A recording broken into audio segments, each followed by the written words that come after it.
Dans certaines zones obscures du système solaire se cachent des mondes à la chimie complexe et si difformes qu'ils frôlent le bizarre. Le plus étonnant a été de découvrir la grande variété des objets qui habitent le système solaire. Autour des planètes, on trouve des lunes dont on n'avait pas compris jusque-là ce qu'elles étaient et qui sont maintenant au centre des recherches astronomiques les plus pointues. Ce qui était surprenant, c'est qu'elle ne ressemblait pas à notre Lune. Mais ces éléments du système solaire qu'on dit mineurs ne sont pas d'un moindre intérêt. Quelle surprise nous réservent les lunes du système solaire?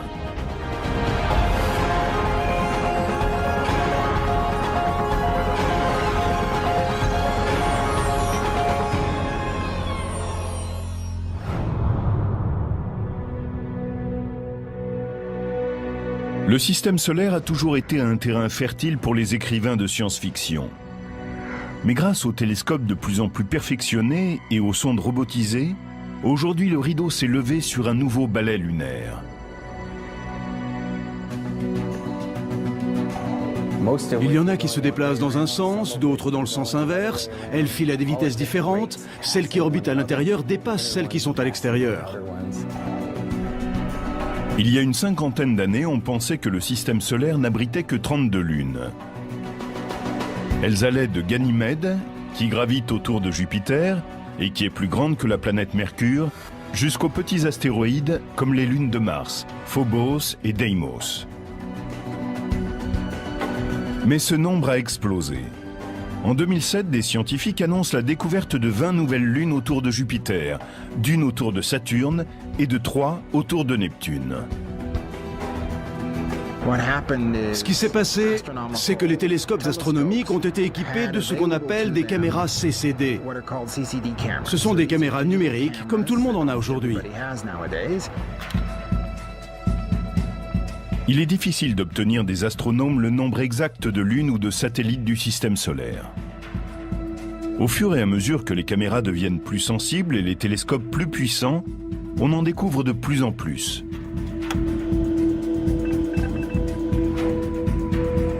Elles sont classées en 2 grands groupes. Il y a celles qui tracent des orbites quasi circulaires au-dessus du plan de l'équateur de leur planète. Ce sont les lunes régulières. Notre Lune s'est formée lors d'un impact, mais toutes les autres se sont agglomérées à partir de la soupe gazeuse qui entoure leur planète parente. Un processus connu sous le nom d'accrétion. Un exemple classique de satellite régulier, ce seraient les lunes galiléennes de Jupiter, Io, Europe, Ganymède et Callisto. Le matériau qui allait donner naissance à Jupiter était un peu trop abondant, le surplus s'est donc accumulé pour former les lunes. Les lunes irrégulières suivent des orbites inclinées et fortement elliptiques, dans le plan de l'équateur de leur planète. La plupart d'entre elles se déplacent de façon rétrograde, c'est-à-dire dans le sens des aiguilles d'une montre, alors que leur planète tourne dans l'autre sens. Phoebe, un satellite de Saturne récemment découvert, en est un parfait exemple. Au début, elle était indépendante et tournait autour du Soleil, avant d'être capturée par Saturne, plus massif. Qu'elles soient régulières ou irrégulières, les lunes évoluent dans la zone gravitationnelle de leur planète. On appelle l'étendue approximative de cette région la sphère de Hill.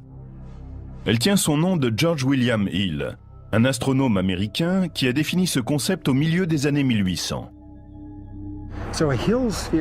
La sphère de Hill est cette zone qui se déplace en même temps qu'une planète et dont la force gravitationnelle est plus forte que celle du Soleil. Les lunes de Mars, Deimos et Phobos, ont des comportements très différents à l'intérieur de la sphère de Hill. Si la planète tourne plus vite que son satellite, comme c'est le cas pour Deimos, les forces de marée vont pousser la Lune de plus en plus loin. Phobos, lui, tourne plus vite que Mars. Ces petites lunes ont été découvertes en 1877 par un astronome américain, Asaph Hall.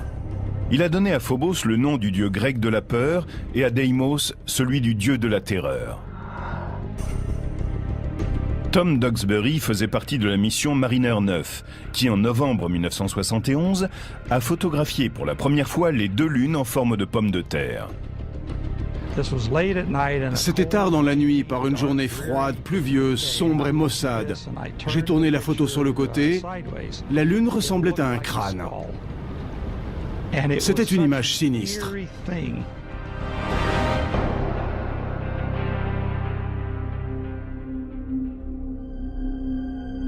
Phobos poursuit une trajectoire fatale. Elle orbite à 5500 km de Mars, c'est-à-dire plus près de sa planète que toute autre lune du système solaire. Si la nôtre était aussi proche de la Terre que Phobos l'est de Mars, elle nous semblerait 20 fois plus grande. La durée de son orbite se compterait en heures et non en jours comme c'est le cas. Et quand elle serait pleine, elle couvrirait le ciel. Les marées diurnes auraient une amplitude 10 fois plus importante. Et la Lune finirait peut-être par s'écraser sur la Terre.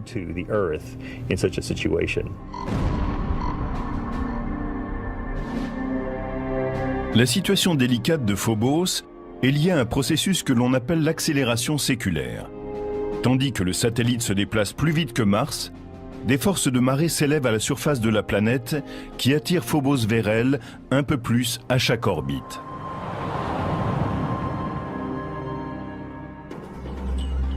La lutte entre les 2 objets ressemble aux forces qui s'exercent dans un jeu populaire américain, le Tetherball.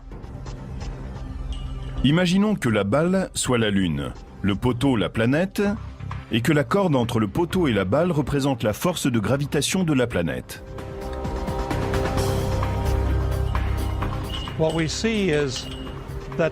Nous voyons que la force de gravitation pousse la Lune à accélérer. Elle va de plus en plus vite et poursuit son chemin jusqu'à frapper le poteau. C'est exactement ce qui arrive à Phobos.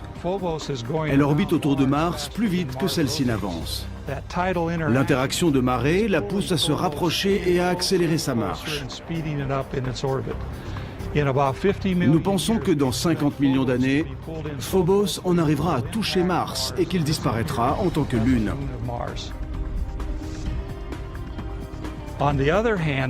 De son côté, Deimos, qui est plus à l'extérieur, avance plus lentement que Mars.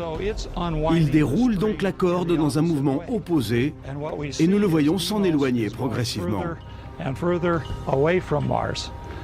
Il est possible que dans le futur, Deimos soit attiré loin de sa planète par la force de gravitation du Soleil. Et un jour peut-être, Mars n'aura plus de lune.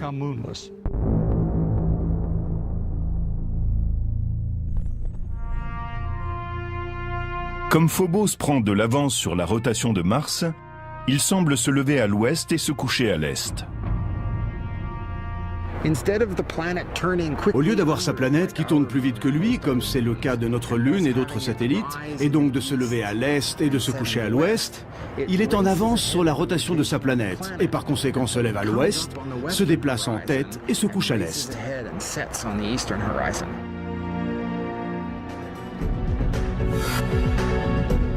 Il faudra au moins 50 millions d'années avant que Phobos ne disparaisse complètement. Avant cela, on aura peut-être commencé à coloniser Mars. C'est cette idée qu'a développée l'écrivain de science-fiction Arthur C. Clarke dans son livre « Les sables de Mars ». Nous n'avons aucune véritable raison de coloniser Phobos, mais sa position fait de ce satellite une étape naturelle sur la route vers Mars. Du point de vue de la force gravitationnelle, il est beaucoup plus facile d'aller sur Phobos, où il n'y en a aucune, que de lutter avec celle de Mars pour se poser à sa surface. De Galilée à Stanley Kubrick, les planètes géantes du système solaire externe ont toujours enflammé l'imagination des créateurs. Mais en réalité, les explorer serait courir au suicide. La pression accablante de l'atmosphère très épaisse de Jupiter rendrait presque impossible tout mouvement. Pourtant, les satellites de ces monstres peuvent être des plateformes intéressantes pour leur exploration et même leur future colonisation. Ces prisonniers de la force gravitationnelle de Jupiter sont-ils des mondes hostiles? Y a-t-il une chance qu'ils abritent une forme de vie? Ou bien pourrait-il être un havre de sécurité pour les générations futures d'explorateurs planétaires? Jusqu'à une époque toute récente, on savait très peu de choses sur les lunes des géantes gazeuses et glacées. La plupart d'entre elles restaient cachées à l'abri de leur planète. Aujourd'hui, les télescopes et l'exploration spatiale nous révèlent un royaume peuplé par une foule de lunes. Certaines, sphériques, sont semblables à des planètes. D'autres, difformes, mesurent à peine 45 km de diamètre. Jupiter, la plus grande planète du système solaire, est un aimant pour les lunes. Elle s'est formée il y a près de 4,5 milliards d'années quand un nuage massif de gaz s'est effondré sur lui-même. Ce processus, appelé accrétion, a marqué les débuts du système jupitérien. La plus grande partie du gaz et du matériau qui tournoyait dans l'espace a commencé à former la planète. Et l'autre petite partie s'est rassemblée en amas, tourbillonnant dans l'orbite de Jupiter. Ces accrétions miniatures se sont ensuite solidifiées pour former ces lunes régulières, Io, Europe, Ganymède et Callisto. Une fois Jupiter formée, elle a commencé, grâce à sa force gravitationnelle, à faire entrer dans son cheptel de petits débris, reliquats de la naissance du système solaire primitif.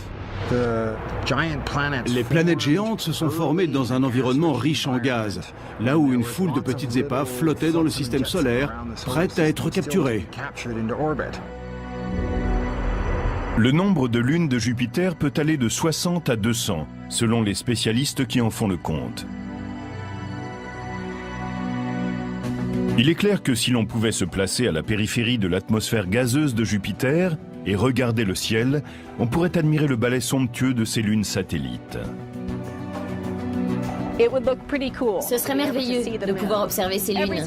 À certains moments, on verrait passer Io. Et lors d'un passage sur deux, on apercevrait en même temps Europe. Et une fois sur 4, on verrait aussi Ganymède. Un des satellites de Jupiter a été tellement maltraité par l'énorme masse de la planète qu'il a littéralement été éjecté vers l'extérieur. En février 2007, le vaisseau spatial New Horizons, en route pour Pluton, a dirigé ses télescopes vers Io.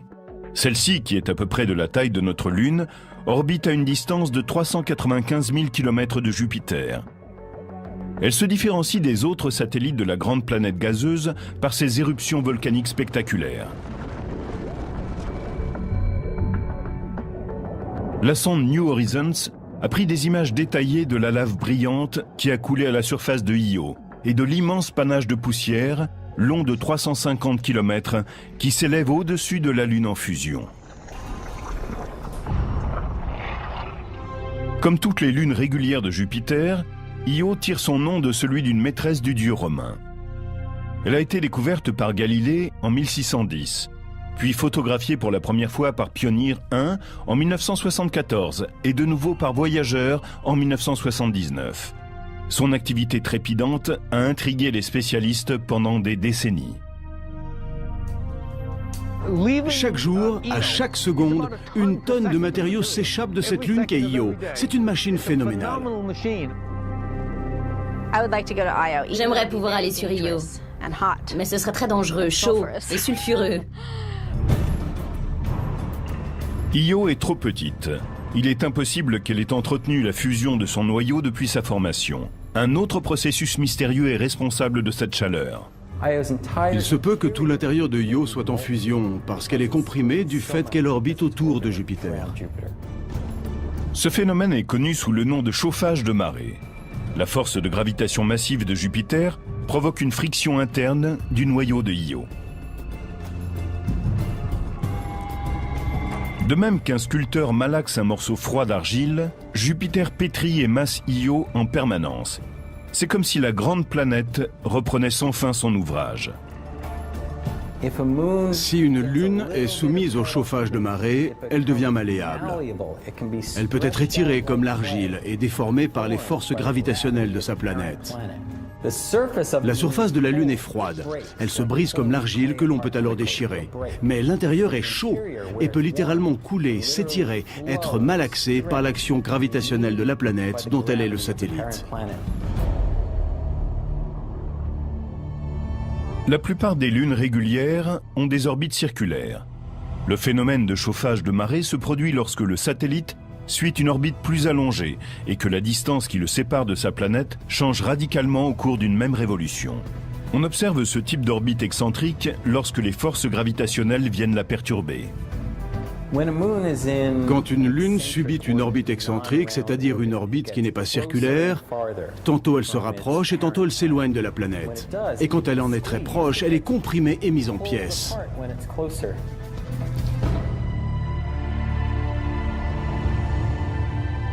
Io est en résonance orbitale avec les autres satellites que sont Europe et Ganymède. Pendant que Jupiter et Io luttent pour trouver une relation synchrone, Europe et Ganymède attirent Io dans une direction opposée, tandis que Jupiter l'attire dans l'autre sens, et elle se retrouve à la fois écartelée et comprimée. Le chauffage de marée qui s'exerce sur Io produit ces volcans prodigieux, mais a également un autre effet. Il est à l'origine du plus grand objet stationnaire visible du système solaire, un nuage gazeux massif, 500 fois plus grand que Jupiter. En 1990, le professeur Michael Mendillo et son équipe de l'université de Boston ont découvert un immense nuage gazeux qui s'étend de part et d'autre de Jupiter. Ils ont été les premiers à photographier en entier la nébuleuse, ainsi qu'à découvrir son origine et le mécanisme qui lui permet de se développer. Io n'est pas grande, donc elle n'a pas une large atmosphère. Mais ces volcans lui fournissent en permanence un matériau qui la remplace. On peut se demander pourquoi elle n'a pas une atmosphère immense, puisque tous ces volcans sont en activité depuis l'éternité. C'est parce que ce matériau s'échappe. On a récemment découvert que les laves d'Io étaient riches en sodium. Bien que celui-ci ne représente que 5% des matériaux éjectés, les télescopes terrestres le détectent facilement, car il émet une lumière jaune. Sur Terre, il est souvent utilisé pour éclairer les rues des villes du monde entier.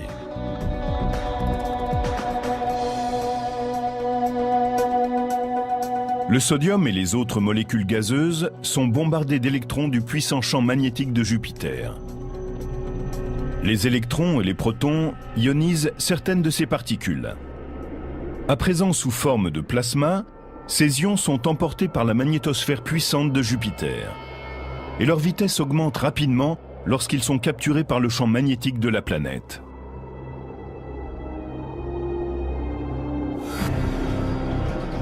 C'est comme s'ils faisaient un tour de manège cosmique. Les lignes de champ magnétique ont des pôles ici et un peu partout. L'atome de sodium est ramené avec cet électron. Maintenant, je suis dans le tore de plasma de Jupiter avec les autres ions et électrons qui ont déjà été capturés. Les ions et les électrons se combinent à nouveau. Ce qui est neutre n'est pas emprisonné par le champ magnétique et en sort à une vitesse encore plus grande. Cela suffit pour échapper à Jupiter. Et ils forment le plus grand nuage gazeux visible et permanent du système solaire. Si nous pouvions voir à l'œil nu cette nébuleuse, elle prendrait la place de 12 lunes dans le ciel nocturne. Elle est tellement immense que Mendillo et son équipe ont créé un télescope spécifique pour pouvoir l'étudier. Pour disposer d'un grand champ de vision, vous n'avez besoin que d'une petite lentille, comme d'une paire de jumelles. En 1991, le télescope était peut-être d'un type courant, mais sa caméra était très sophistiquée et même révolutionnaire pour l'époque, puisqu'il s'agissait d'un appareil numérique.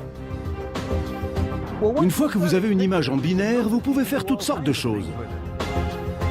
Mendillo et son équipe savaient qu'il y avait du sodium dans la nébuleuse. Il y en a aussi dans l'atmosphère de la Terre. Ils ont ainsi comparé les images numériques des atmosphères de Jupiter et de la Terre et mis au point une image de la nébuleuse. Avant, c'était très difficile. On n'avait que 2 photos, 2 feuilles de papier. Maintenant, avec ces caméras numériques, la façon dont nous pouvons produire les images a changé du tout au tout. Io, d'un point de vue esthétique et scientifique, serait une destination fascinante. Mais son environnement hostile représente sans doute un obstacle incontournable. Même une sonde robotisée aurait des difficultés à se poser parmi les fissures éruptives du satellite. Mais il existe une autre lune en orbite autour de Jupiter qui pourrait accueillir une mission d'exploration et peut-être même abriter des formes de vie extraterrestres. Europe est un des objets les plus fascinants et les plus énigmatiques de notre système solaire. Elle ne ressemble à aucun autre endroit, et bien sûr, on ne trouve rien de tel sur la Terre. Quand on voit les images qui ont été prises de sa surface, on observe des fissures, un terrain très modelé et même chaotique. Il y a aussi comme des icebergs dans certaines zones. Nous savons qu'Europe est une lune extraterrestre. Pourrait-elle aussi abriter des formes de vie extraterrestres? Europe orbite à 400 000 km de Jupiter, 2 fois plus loin que Io. Et elle est, comme sa cousine au volcan actif, modelée par les forces de marée. C'est Jupiter qui a le plus d'influence. Sa masse, comme un amant insistant, tire le satellite vers lui. Europe résiste avec sa propre force de gravitation, et les deux objets vivent en symbiose à des centaines de milliers de kilomètres au-dessus de la gazeuse géante.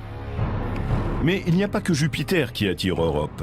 La petite Io et Ganymède, son homologue plus grande, tirent Europe dans d'autres directions. C'est le même phénomène de résonance orbitale que celui qui agit sur Io. Mais les conséquences en sont très différentes sur Europe.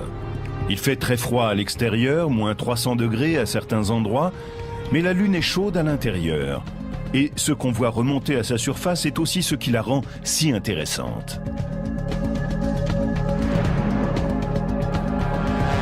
On y trouve de l'eau.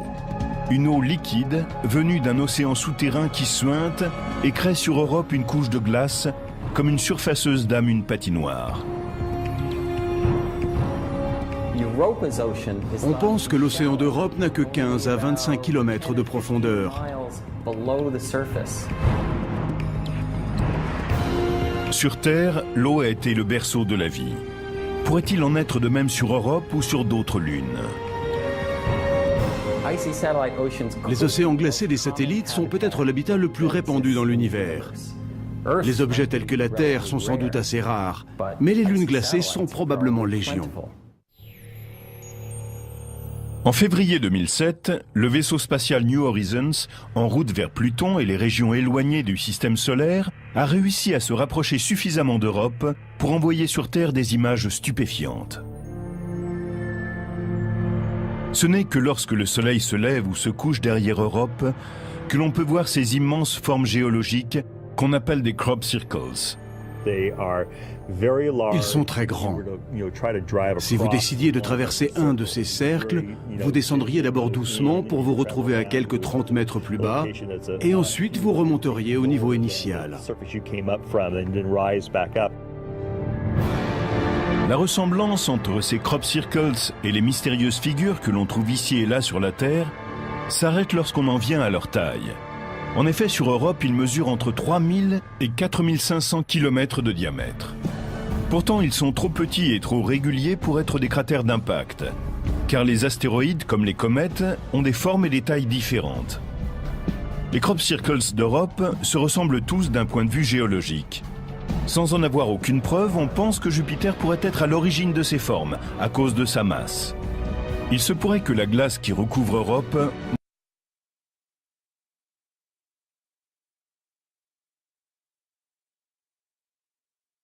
ne s'enfonce pas jusqu'au cœur du satellite. Comme un iceberg sphérique, elle flotterait sur un océan localisé sous sa surface. La région polaire aurait été plus ou moins modelée par Jupiter et lentement étirée vers l'équateur au fil des siècles. C'est ainsi que l'on trouve une ligne de crop circles qui s'étend de cette zone jusqu'à l'équateur.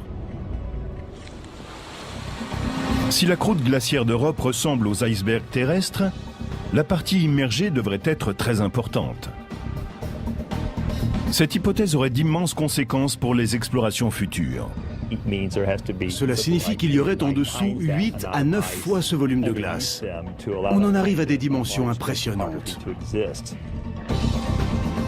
La théorie de l'iceberg s'appuie sur l'hypothèse que l'océan, situé sous la surface d'Europe, peut être facilement atteint lorsqu'on tapote la fine croûte gelée. Les données que nous obtiendrons grâce au radar et aux rayons ultraviolets nous donneront des informations importantes avant même qu'un vaisseau spatial puisse atteindre la surface d'Europe. Les futurs explorateurs devront chercher les points chauds et les endroits où ce mystérieux océan a pu remonter à la surface et ensuite trouver le moyen d'y plonger. Ils pourraient choisir d'établir une base d'opération sur Ganymède, la plus grande lune de Jupiter. Comme Phobos pourrait être une étape dans l'exploration martienne, Ganymède pourrait l'être dans le système jupitérien. Elle est plus grande que Mercure et sa force de gravitation est plus proche de celle de la Terre que de celle des satellites de Jupiter. Bien qu'elle soit en résonance orbitale avec Io et Europe, elle est assez éloignée de Jupiter pour être moins affectée par les forces de marée de la géante gazeuse. Sur Ganymède, on pourrait se poser dans un grand cratère et construire une base protégée par une coupole à l'abri des particules chargées du système jupitérien. Ainsi, on sera en lieu sûr pour étudier Ganymède, son champ magnétique, l'intérieur du satellite, sa géologie, ainsi que le système jupitérien dans son ensemble. Ganymède est la seule lune du système solaire qui ait son propre champ magnétique. Pour cela, elle doit nécessairement avoir une masse suffisante et un noyau intérieur chaud. Sa masse est évidente, mais la source de cette chaleur reste une énigme. Ganymède est affectée à la fois par les forces de marée de Io et d'Europe. Mais son orbite est assez circulaire pour lui éviter d'être écrasée ou étirée par Jupiter, comme ses voisines plus modestes. On pense que par le passé, un événement a pu infléchir l'orbite de Ganymède. Peut-être son caractère excentrique a-t-il été bousculé pendant un moment. Cela aurait produit une friction importante à l'intérieur et chauffé le noyau. Nous ne savons pas vraiment. Mais le récent passage de New Horizons au-dessus du système jupitérien nous a donné un aperçu des merveilles qui nous attendent lorsque nous approcherons des lunes de Jupiter. Les spécialistes pensent déjà au jour où une sonde robotisée se posera sur l'une d'entre elles et commencera à élucider les secrets de ces mondes énigmatiques. Une lune glacée tourne aussi autour d'une autre géante gazeuse, Saturne. Elle est trop petite pour avoir sa propre atmosphère, mais cela ne l'empêche pas de perturber celle de sa planète. Enceladus, malgré sa petite taille, porte le nom d'un titan de la mythologie grecque. Comme Io et Europe, elle a une orbite excentrique. Les forces de marée de Saturne pressent et malaxent cette petite lune et produisent de la chaleur en son centre.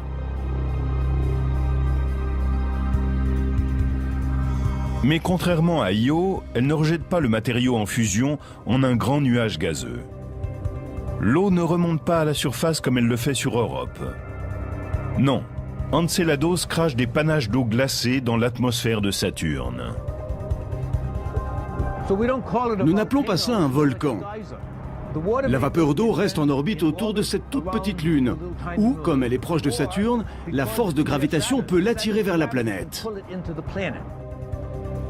Après avoir travaillé sur le Torrey d'Io, Michael Mendillo et son équipe de l'Université de Boston se sont intéressés à l'influence d'Enceladus sur l'atmosphère de Saturne. Il s'avère que l'eau est un catalyseur qui permet de recombiner à merveille les ions et les électrons. Avant la sonde Cassini, les scientifiques créaient sur leurs ordinateurs des modèles pour déterminer les conditions atmosphériques qui règnent autour de Saturne.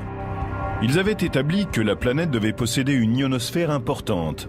Mais étonnamment, les données rapportées par Cassini ont indiqué que l'ionosphère de Saturne ne représentait que 10% de ce que prévoyait l'ordinateur. Il semble que l'eau glacée éjectée d'Enceladus neutralise les particules chargées de l'ionosphère de Saturne. Attention, décollage. C'est presque par accident que les scientifiques ont appris l'influence de l'eau sur l'atmosphère de la planète. En 1973, quand la NASA a mis en route son programme Skylab, elle a lancé sa dernière fusée Saturne V, celle qui avait permis d'aller sur la Lune. Jamais un vaisseau spatial n'avait réussi à rester en pleine combustion jusque dans la ionosphère. La gigantesque fusée a largué, à partir d'un de ses moteurs, 1 tonne de vapeur d'eau par seconde. Et ce jour-là, la ionosphère a failli disparaître. La manœuvre a creusé un trou béant dans l'ionosphère, la couche supérieure de l'atmosphère. Mais 24 heures plus tard, le dommage était réparé. Enceladus déverse 6 tonnes d'eau par seconde et les effets à long terme sur l'atmosphère de Saturne sont significatifs. Il n'y a pas lieu de craindre qu'Enceladus fasse entièrement disparaître l'ionosphère de sa planète. Mais cette toute petite lune, d'un diamètre de 450 km, a attiré l'attention de la communauté scientifique, tout comme le satellite de Saturne. Pendant que l'on conçoit des sondes à destination de Phobos et d'Europe, et qu'on étudie les données venues de Enceladus et de Io, une série toute nouvelle de lunes vient d'être révélée. Avant les années 1990, la plupart des astronomes étaient d'accord. Le système solaire comprenait 34 lunes. La plupart d'entre elles étaient des lunes régulières comme la nôtre, des objets sphériques qui tournent dans le même sens que leur planète. Mais une poignée de ces satellites sont ce qu'on appelle des lunes irrégulières. Ces dernières suivent des orbites allongées, souvent inclinées, et elles tournent dans la direction opposée à celle de leur planète. Elles ressemblent à des pommes de terre volantes ou à des objets difformes. Auparavant, il était très difficile de les localiser, car elles sont très petites et généralement très sombres.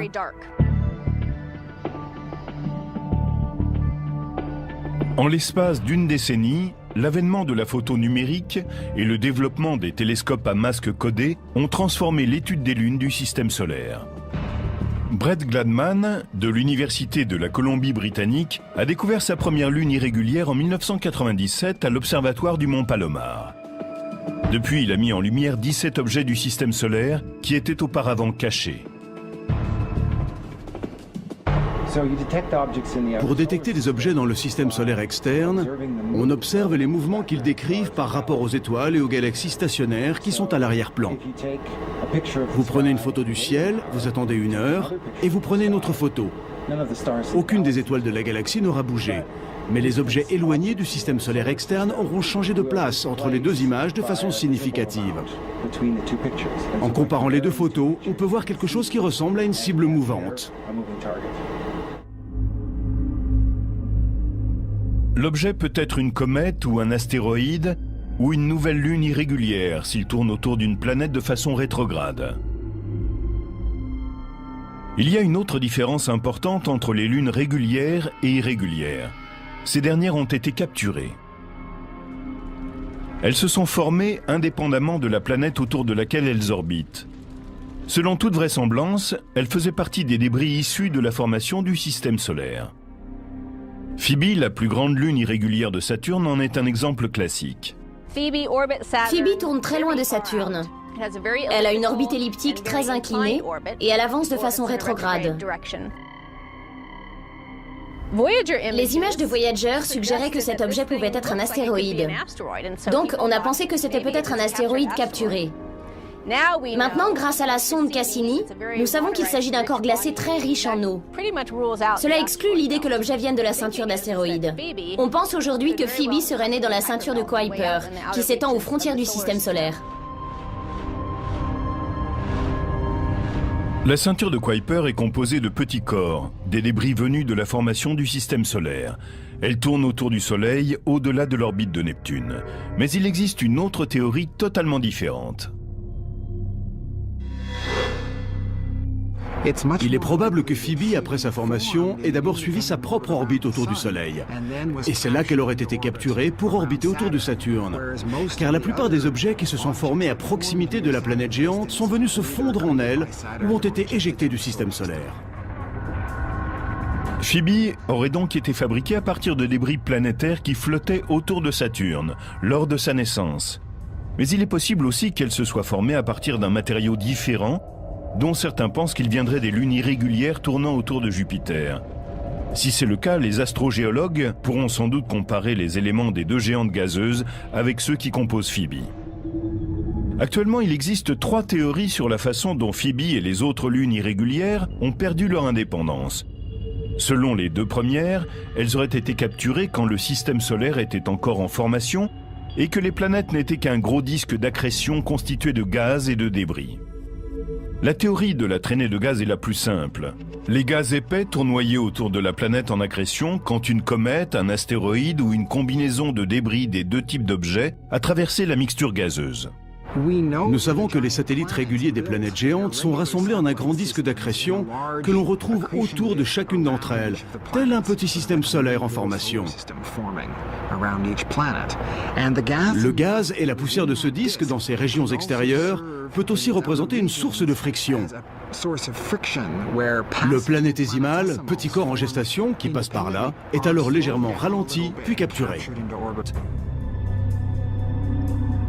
La seconde théorie est une variante de la première. Ici, au lieu qu'un objet soit simplement capturé lorsqu'il traverse les gaz en accrétion, il serait attiré dans l'orbite de la planète en formation par sa force gravitationnelle. Ces deux théories, qui voient dans les lunes des objets capturés, fonctionnent aussi bien pour Jupiter que pour Saturne. La masse des éléments qui devaient les constituer était certainement assez importante pour ralentir les objets qui passaient par là. Mais qu'en est-il pour les géantes glacées Neptune et Uranus? En raison du froid extrême, elles se sont formées beaucoup plus lentement. Il est difficile de croire que la mixture d'accrétion glacée était assez massive pour capturer un objet du système solaire. Or, les deux géantes glacées ont elles aussi des lunes irrégulières, d'où une troisième théorie, celle des trois corps en interaction. Nous avons découvert que dans de nombreux cas, là où nous pensions qu'il n'y avait qu'un objet, il s'en trouvait deux. Souvent, ils sont plus ou moins de la même taille et se déplacent dans un système binaire. Au lieu d'avoir un grand objet, avec un plus petit en orbite autour de lui, comme ceci, on a généralement deux objets de taille similaire qui tournent autour de leur centre de masse commune, qu'on appelle le barycentre. On parle de système binaire quand deux objets de la même taille sont assez proches du barycentre pour empêcher un troisième objet plus grand de les séparer. Mais lorsqu'un des objets est notablement plus grand que l'autre, le troisième, s'il est plus massif, a plus de chances de les séparer. Le plus petit s'éloignera davantage du barycentre que le plus grand. L'objet le plus petit se rapproche de la planète et finit par être capturé, tandis que son partenaire est éjecté dans une orbite indépendante. Mais il existe un satellite qui semble échapper à toute classification, c'est Triton. Il tourne autour de Neptune de façon rétrograde, c'est-à-dire dans le sens opposé à celui de la rotation de sa planète. Cela devrait faire de lui une lune irrégulière, si ce n'est qu'il est sphérique et qu'il décrit une orbite presque circulaire, proche de l'équateur, ce qui est la description typique d'une lune régulière. Il rejette également d'étranges panaches glacés, qui indiquent qu'il avait autrefois, et qu'il a peut-être aujourd'hui encore, une activité volcanique.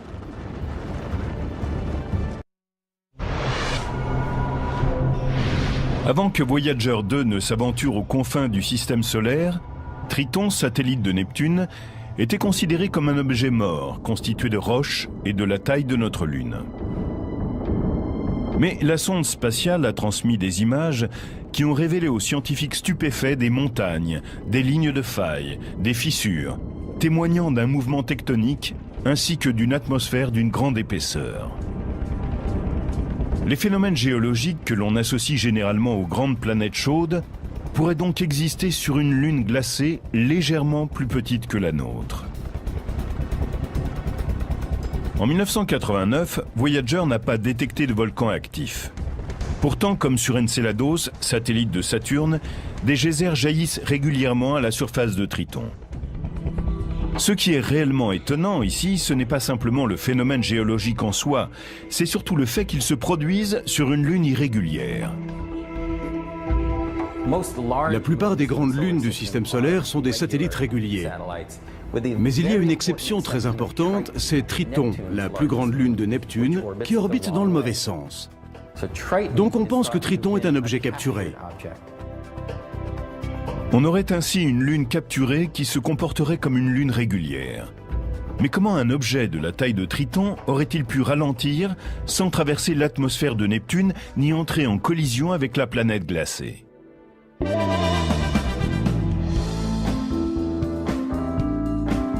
Aucun pari n'est certain de réussir, mais certaines théories ont plus de chances que d'autres.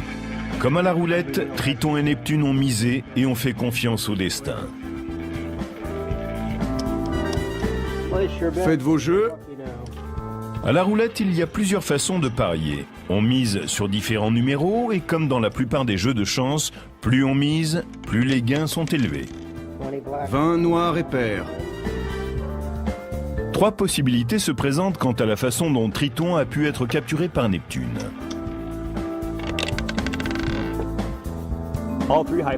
Trois hypothèses sont valables d'un point de vue physique. La première semble la plus complexe.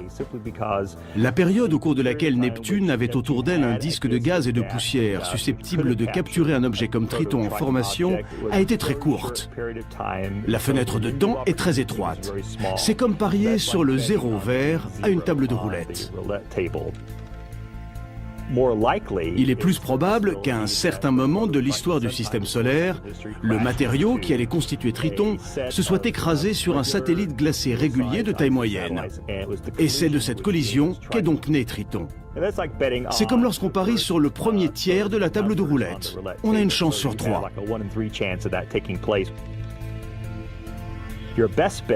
Mais le mieux, c'est de parier sur pair. On a alors une chance sur 2. À l'heure actuelle, la meilleure hypothèse pour la capture de Triton est celle de sa capture dans un système binaire.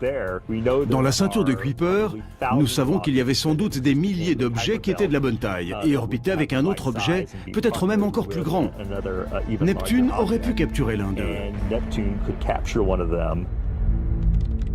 Personne ne connaît avec certitude l'histoire des premiers jours du système solaire, quand Neptune a capturé Triton. Mais dès que le satellite a commencé à tourner autour de sa planète, de manière irrégulière, il s'est mis à détruire tout ce qui était sur son chemin. Neptune n'a pas un système très régulier de satellites.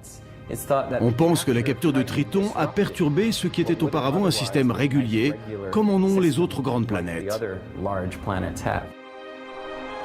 C'est comme si Triton, furieux d'avoir perdu sa liberté, se défoulait sur les autres lunes infortunées de Neptune.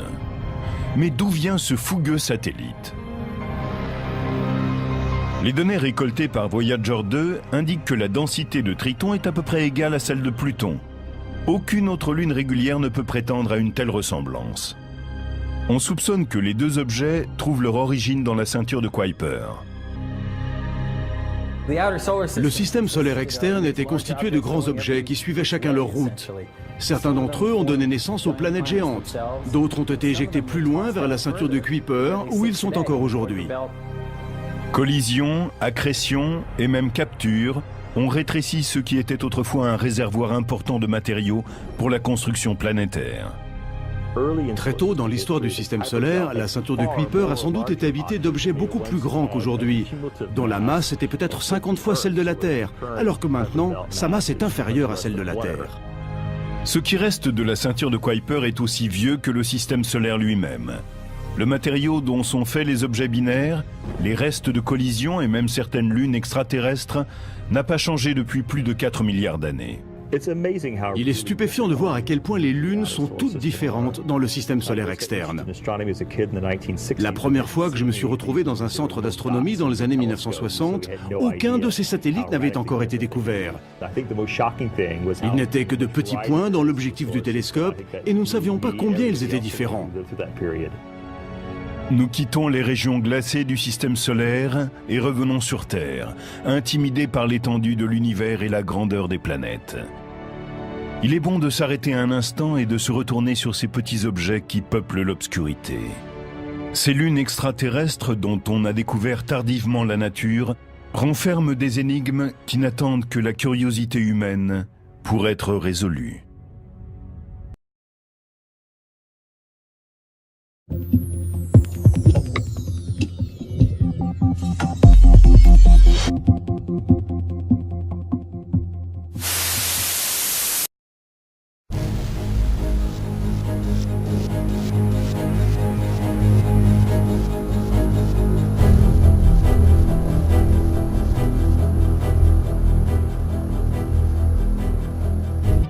Elle flotterait sur un océan localisé sous sa surface.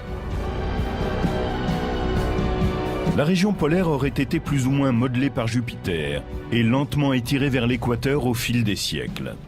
C'est ainsi que l'on trouve une ligne de crop circles qui s'étend de cette zone jusqu'à l'équateur. Si la croûte glaciaire d'Europe ressemble aux icebergs terrestres, la partie immergée devrait être très importante. Cette hypothèse aurait d'immenses conséquences pour les explorations futures. Cela signifie qu'il y aurait en dessous 8 à 9 fois ce volume de glace. On en arrive à des dimensions impressionnantes. La théorie de l'iceberg s'appuie sur l'hypothèse que l'océan situé sous la surface d'Europe peut être facilement atteint lorsqu'on tapote la fine croûte gelée. Les données que nous obtiendrons grâce au radar et aux rayons ultraviolets nous donneront des informations importantes avant même qu'un vaisseau spatial puisse atteindre la surface d'Europe. Les futurs explorateurs devront chercher les points chauds et les endroits où ce mystérieux océan a pu remonter à la surface et ensuite trouver le moyen d'y plonger. Ils pourraient choisir d'établir une base d'opération sur Ganymède, la plus grande lune de Jupiter. Comme Phobos pourrait être une étape dans l'exploration martienne, Ganymède pourrait l'être dans le système jupitérien. Elle est plus grande que Mercure et sa force de gravitation est plus proche de celle de la Terre que de celle des satellites de Jupiter. Bien qu'elle soit en résonance orbitale avec Io et Europe, elle est assez éloignée de Jupiter pour être moins affectée par les forces de marée de la géante gazeuse. Sur Ganymède, on pourrait se poser dans un grand cratère et construire une base protégée par une coupole à l'abri des particules chargées du système jupitérien. Ainsi, on sera en lieu sûr pour étudier Ganymède, son champ magnétique, l'intérieur du satellite, sa géologie, ainsi que le système jupitérien dans son ensemble. Ganymède est la seule lune du système solaire qui ait son propre champ magnétique. Pour cela, elle doit nécessairement avoir une masse suffisante et un noyau intérieur chaud. Sa masse est évidente, mais la source de cette chaleur reste une énigme. Ganymède est affectée à la fois par les forces de marée de Io et d'Europe. Mais son orbite est assez circulaire pour lui éviter d'être écrasée ou étirée par Jupiter, comme ses voisines plus modestes. On pense que par le passé, un événement a pu infléchir l'orbite de Ganymède. Peut-être son caractère excentrique a-t-il été bousculé pendant un moment. Cela aurait produit une friction importante à l'intérieur et chauffé le noyau. Nous ne savons pas vraiment. Près de 4,5 milliards d'années, quand un nuage massif de gaz s'est effondré sur lui-même. Ce processus, appelé accrétion, a marqué les débuts du système jupitérien. La plus grande partie du gaz et du matériau qui tournoyait dans l'espace a commencé à former la planète. Et l'autre petite partie s'est rassemblée en amas, tourbillonnant dans l'orbite de Jupiter. Ces accrétions miniatures se sont ensuite solidifiées pour former ces lunes régulières, Io, Europe, Ganymède et Callisto. Une fois Jupiter formée, elle a commencé, grâce à sa force gravitationnelle, à faire entrer dans son cheptel de petits débris, reliquats de la naissance du système solaire primitif. Les planètes géantes se sont formées dans un environnement riche en gaz, là où une foule de petites épaves flottait dans le système solaire, prêtes à être capturées. Le nombre de lunes de Jupiter peut aller de 60 à 200, selon les spécialistes qui en font le compte. Il est clair que si l'on pouvait se placer à la périphérie de l'atmosphère gazeuse de Jupiter et regarder le ciel, on pourrait admirer le balai somptueux de ces lunes satellites. Ce serait merveilleux de pouvoir observer ces lunes. À certains moments, on verrait passer Io. Et lors d'un passage sur deux, on apercevrait en même temps Europe. Et une fois sur 4, on verrait aussi Ganymède. Un des satellites de Jupiter a été tellement maltraité par l'énorme masse de la planète qu'il a littéralement été éjecté vers l'extérieur. En février 2007, le vaisseau spatial New Horizons, en route pour Pluton, a dirigé ses télescopes vers Io. Celle-ci, qui est à peu près de la taille de notre Lune, orbite à une distance de 395 000 km de Jupiter. Elle se différencie des autres satellites de la grande planète gazeuse par ses éruptions volcaniques spectaculaires. La sonde New Horizons a pris des images détaillées de la lave brillante qui a coulé à la surface de Io et de l'immense panache de poussière, long de 350 km, qui s'élève au-dessus de la Lune en fusion. Comme toutes les lunes régulières de Jupiter, Io tire son nom de celui d'une maîtresse du dieu romain. Elle a été découverte par Galilée en 1610, puis photographiée pour la première fois par Pioneer 1 en 1974 et de nouveau par Voyager en 1979. Son activité trépidante a intrigué les spécialistes pendant des décennies. Chaque jour, à chaque seconde, une tonne de matériaux s'échappe de cette lune qu'est Io. C'est une machine phénoménale. J'aimerais pouvoir aller sur Io. Mais Pourrait-elle aussi abriter des formes de vie extraterrestres? Europe orbite à 400 000 km de Jupiter, 2 fois plus loin que Io.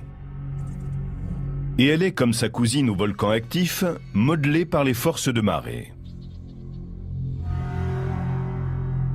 C'est Jupiter qui a le plus d'influence. Sa masse, comme un amant insistant, tire le satellite vers lui. Europe résiste avec sa propre force de gravitation, et les deux objets vivent en symbiose à des centaines de milliers de kilomètres au-dessus de la gazeuse géante. Mais il n'y a pas que Jupiter qui attire Europe. La petite Io et Ganymède, son homologue plus grande, tirent Europe dans d'autres directions. C'est le même phénomène de résonance orbitale que celui qui agit sur Io. Mais les conséquences en sont très différentes sur Europe. Il fait très froid à l'extérieur, moins 300 degrés à certains endroits, mais la Lune est chaude à l'intérieur. Et ce qu'on voit remonter à sa surface est aussi ce qui la rend si intéressante. On y trouve de l'eau. Une eau liquide venue d'un océan souterrain qui suinte et crée sur Europe une couche de glace comme une surfaceuse dame une patinoire. On pense que l'océan d'Europe n'a que 15 à 25 km de profondeur. Sur Terre, l'eau a été le berceau de la vie. Pourrait-il en être de même sur Europe ou sur d'autres lunes? Les océans glacés des satellites sont peut-être l'habitat le plus répandu dans l'univers.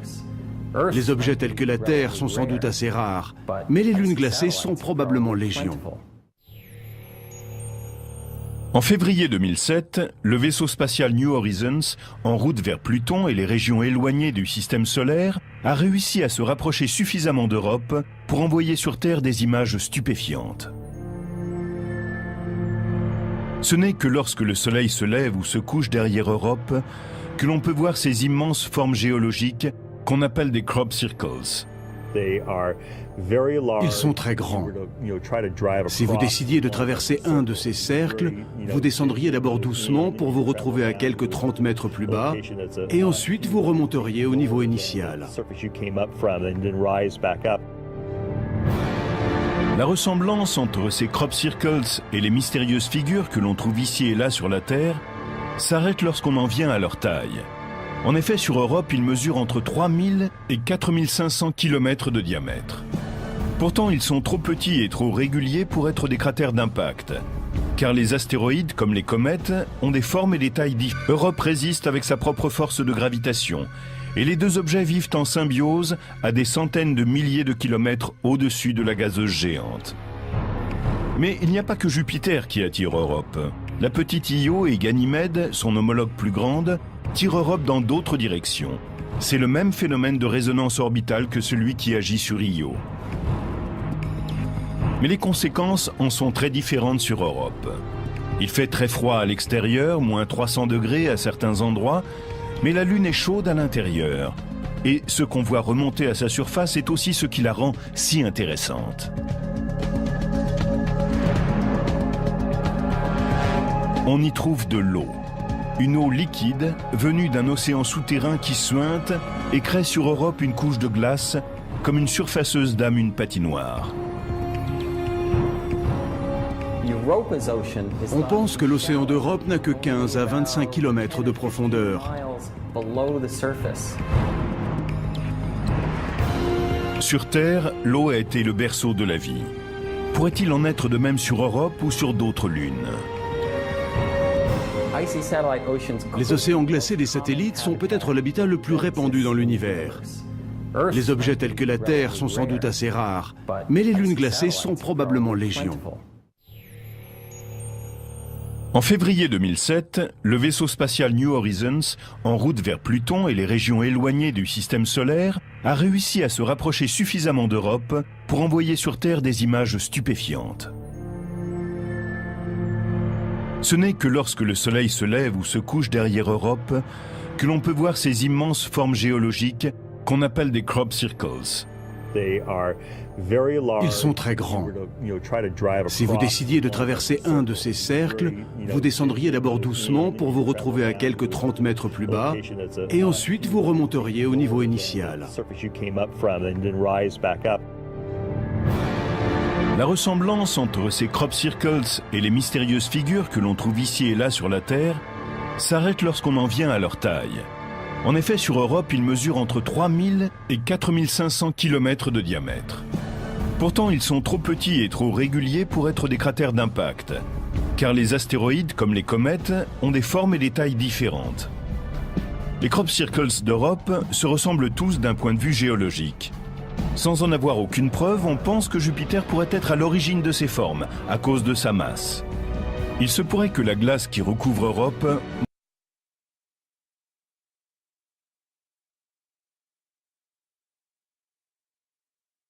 ne s'enfonce pas jusqu'au cœur du satellite.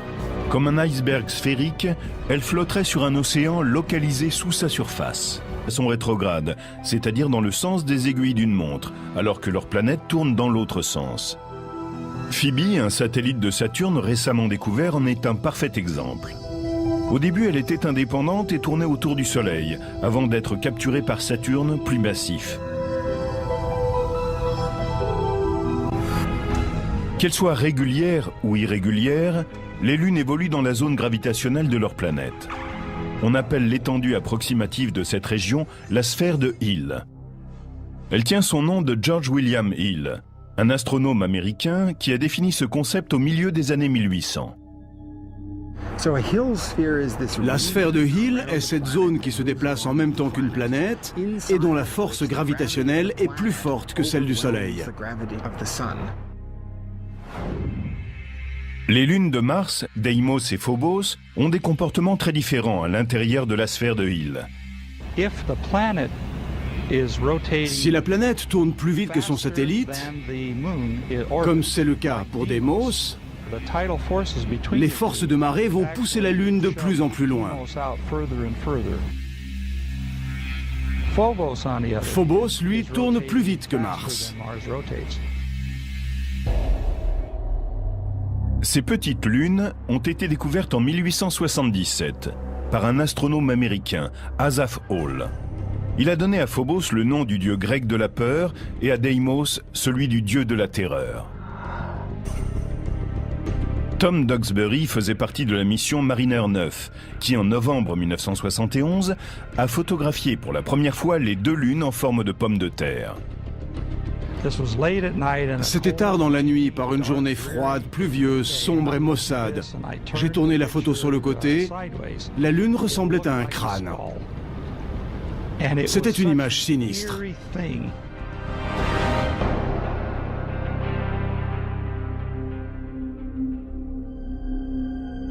Phobos poursuit une trajectoire fatale. Elle orbite à 5500 km de Mars, c'est-à-dire plus près de sa planète que toute autre lune du système solaire.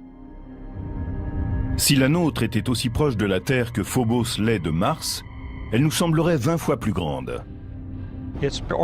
La durée de son orbite se compterait en heures et non en jours comme c'est le cas. Et quand elle serait pleine, elle couvrirait le ciel.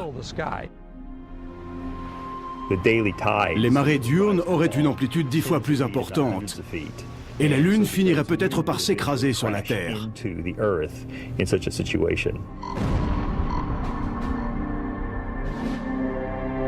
La situation délicate de Phobos est liée à un processus que l'on appelle l'accélération séculaire. Tandis que le satellite se déplace plus vite, il serait attiré dans l'orbite de la planète en formation par sa force gravitationnelle.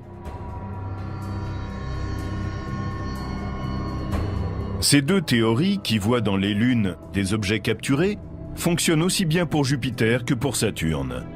La masse des éléments qui devaient les constituer était certainement assez importante pour ralentir les objets qui passaient par là. Mais qu'en est-il pour les géantes glacées Neptune et Uranus?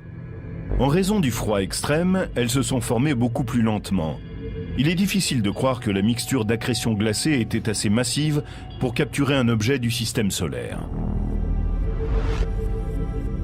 Or, les deux géantes glacées ont elles aussi des lunes irrégulières, d'où une troisième théorie, celle des trois corps en interaction. Nous avons découvert que dans de nombreux cas, là où nous pensions qu'il n'y avait qu'un objet, il s'en trouvait deux. Souvent, ils sont plus ou moins de la même taille et se déplacent dans un système binaire. Au lieu d'avoir un grand objet, avec un plus petit en orbite autour de lui, comme ceci, on a généralement deux objets de taille similaire qui tournent autour de leur centre de masse commune, qu'on appelle le barycentre. On parle de système binaire quand deux objets de la même taille sont assez proches du barycentre pour empêcher un troisième objet plus grand de les séparer. Mais lorsqu'un des objets est notablement plus grand que l'autre, le troisième, s'il est plus massif, a plus de chances de les séparer. Le plus petit s'éloignera davantage du barycentre que le plus grand. L'objet le plus petit se rapproche de la planète et finit par être capturé, tandis que son partenaire est éjecté dans une orbite indépendante. Mais il existe un satellite qui semble échapper à toute classification, c'est Triton. Il tourne autour de Neptune de façon rétrograde, c'est-à-dire dans le sens opposé à celui de la rotation de sa planète. Cela devrait faire de lui une lune irrégulière, si ce n'est qu'il est sphérique et qu'il décrit une orbite presque circulaire, proche de l'équateur, ce qui est la description typique d'une lune régulière. Il rejette également d'étranges panaches glacés, qui indiquent qu'il avait autrefois, et qu'il a peut-être aujourd'hui encore, une activité volcanique.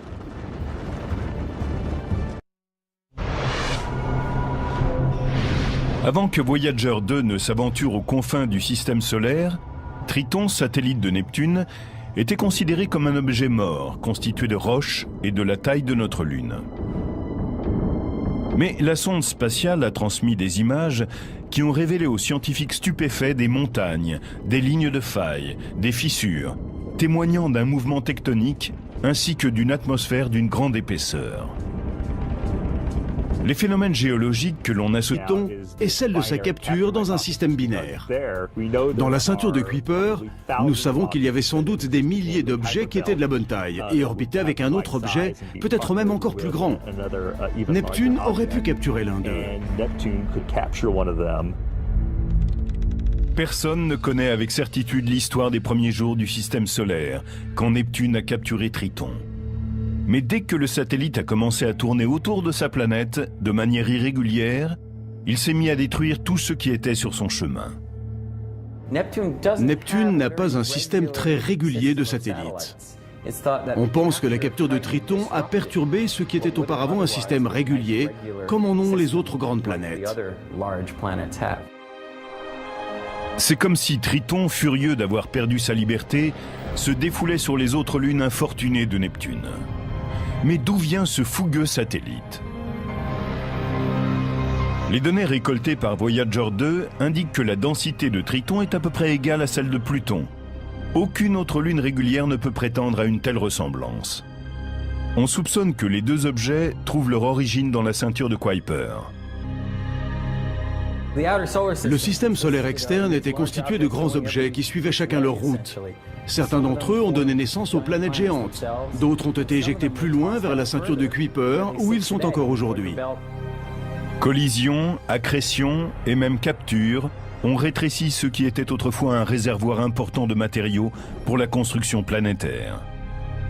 Très tôt dans l'histoire du système solaire, la ceinture de Kuiper a sans doute été habitée d'objets beaucoup plus grands qu'aujourd'hui, dont la masse était peut-être 50 fois celle de la Terre, alors que maintenant, sa masse est inférieure à celle de la Terre.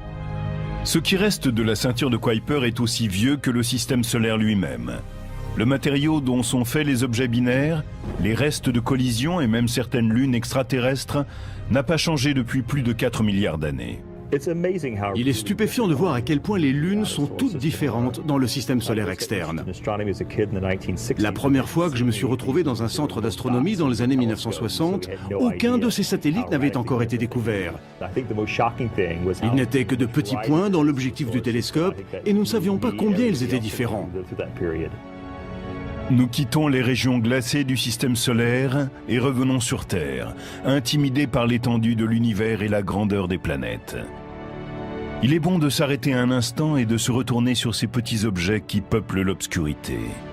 Ces lunes extraterrestres dont on a découvert tardivement la nature renferment des énigmes qui n'attendent que la curiosité humaine pour être résolues.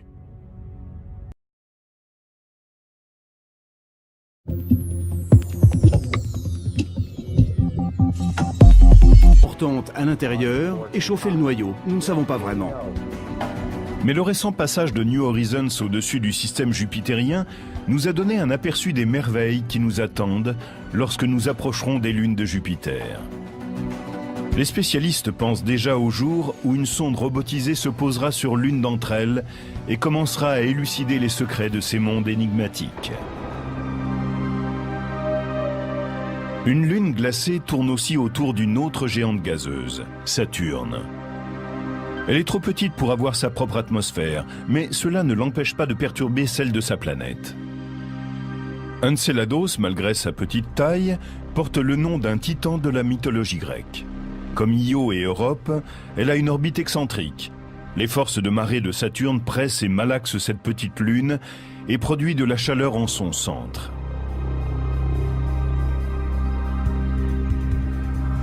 Mais contrairement à Io, elle ne rejette pas le matériau en fusion en un grand nuage gazeux. L'eau ne remonte pas à la surface comme elle le fait sur Europe. Non, Enceladus crache des panaches d'eau glacée dans l'atmosphère de Saturne. Nous n'appelons pas ça un volcan. La vapeur d'eau reste en orbite autour de cette toute petite lune, où, comme elle est proche de Saturne, la force de gravitation peut l'attirer vers la planète. Après avoir travaillé sur le Torrey d'Io, Michael Mendillo et son équipe de l'Université de Boston se sont intéressés à l'influence d'Enceladus sur l'atmosphère de Saturne. Il s'avère que l'eau est un catalyseur qui permet de recombiner à merveille les ions et les électrons. Avant la sonde Cassini, les scientifiques créaient sur leurs ordinateurs des modèles pour déterminer les conditions atmosphériques qui règnent autour de Saturne. Ils avaient établi que la planète devait posséder une ionosphère importante. Mais étonnamment, les données rapportées par Cassini ont indiqué que l'ionosphère de Saturne ne représentait que 10% de ce que prévoyait l'ordinateur. Il semble que l'eau glacée éjectée d'Enceladus neutralise les particules chargées de l'ionosphère de Saturne. Attention, décollage. C'est presque par accident que les scientifiques ont appris l'influence de l'eau sur l'atmosphère de la planète. En 1973, quand la NASA a mis en route son programme Skylab, elle a lancé sa dernière fusée Saturne V, celle qui avait permis d'aller sur la Lune. Jamais un vaisseau spatial n'avait réussi à rester en pleine combustion jusque dans la ionosphère. La gigantesque fusée a largué, à partir d'un de ses moteurs, 1 tonne de vapeur d'eau par seconde. Et ce jour-là, la ionosphère a failli disparaître. La manœuvre a creusé un trou B volcanique spectaculaire. La sonde New Horizons a pris des images détaillées de la lave brillante qui a coulé à la surface de Io et de l'immense panache de poussière, long de 350 km, qui s'élève au-dessus de la Lune en fusion. Comme toutes les lunes régulières de Jupiter, Io tire son nom de celui d'une maîtresse du dieu romain. Elle a été découverte par Galilée en 1610, puis photographiée pour la première fois par Pioneer 1 en 1974 et de nouveau par Voyager en 1979. Son activité trépidante a intrigué les spécialistes pendant des décennies. Chaque jour, à chaque seconde, 1 tonne de matériaux s'échappe de cette lune qu'est Io. C'est une machine phénoménale. J'aimerais pouvoir aller sur Io, mais ce serait très dangereux, chaud et sulfureux. Io est trop petite. Il est impossible qu'elle ait entretenu la fusion de son noyau depuis sa formation. Un autre processus mystérieux est responsable de cette chaleur. Il se peut que tout l'intérieur de Io soit en fusion, parce qu'elle est comprimée du fait qu'elle orbite autour de Jupiter. Ce phénomène est connu sous le nom de chauffage de marée. La force de gravitation massive de Jupiter provoque une friction interne du noyau de Io. De même qu'un sculpteur malaxe un morceau froid d'argile, Jupiter pétrit et masse Io en permanence.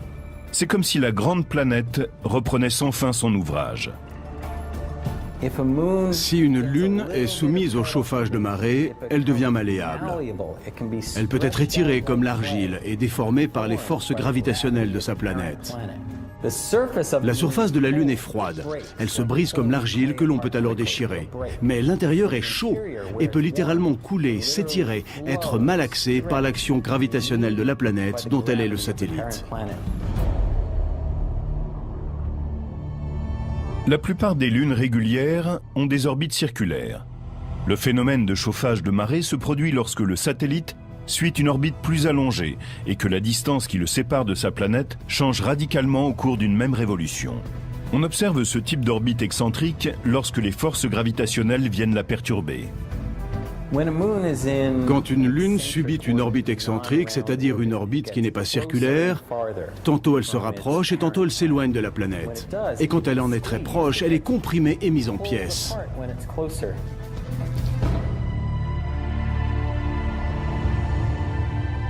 Io est en résonance orbitale avec les autres satellites que sont Europe et Ganymède. Pendant que Jupiter et Io luttent pour... Io est trop petite. Il est impossible qu'elle ait entretenu la fusion de son noyau depuis sa formation. Un autre processus mystérieux est responsable de cette chaleur. Il se peut que tout l'intérieur de Io soit en fusion, parce qu'elle est comprimée du fait qu'elle orbite autour de Jupiter. Ce phénomène est connu sous le nom de chauffage de marée. La force de gravitation massive de Jupiter provoque une friction interne du noyau de Io. De même qu'un sculpteur malaxe un morceau froid d'argile, Jupiter pétrit et masse Io en permanence. C'est comme si la grande planète reprenait sans fin son ouvrage. Si une lune est soumise au chauffage de marée, elle devient malléable. Elle peut être étirée comme l'argile et déformée par les forces gravitationnelles de sa planète. La surface de la Lune est froide. Elle se brise comme l'argile que l'on peut alors déchirer. Mais l'intérieur est chaud et peut littéralement couler, s'étirer, être malaxé par l'action gravitationnelle de la planète dont elle est le satellite. La plupart des lunes régulières ont des orbites circulaires. Le phénomène de chauffage de marée se produit lorsque le satellite suit une orbite plus allongée et que la distance qui le sépare de sa planète change radicalement au cours d'une même révolution. On observe ce type d'orbite excentrique lorsque les forces gravitationnelles viennent la perturber. Quand une lune subit une orbite excentrique, c'est-à-dire une orbite qui n'est pas circulaire, tantôt elle se rapproche et tantôt elle s'éloigne de la planète. Et quand elle en est très proche, elle est comprimée et mise en pièces.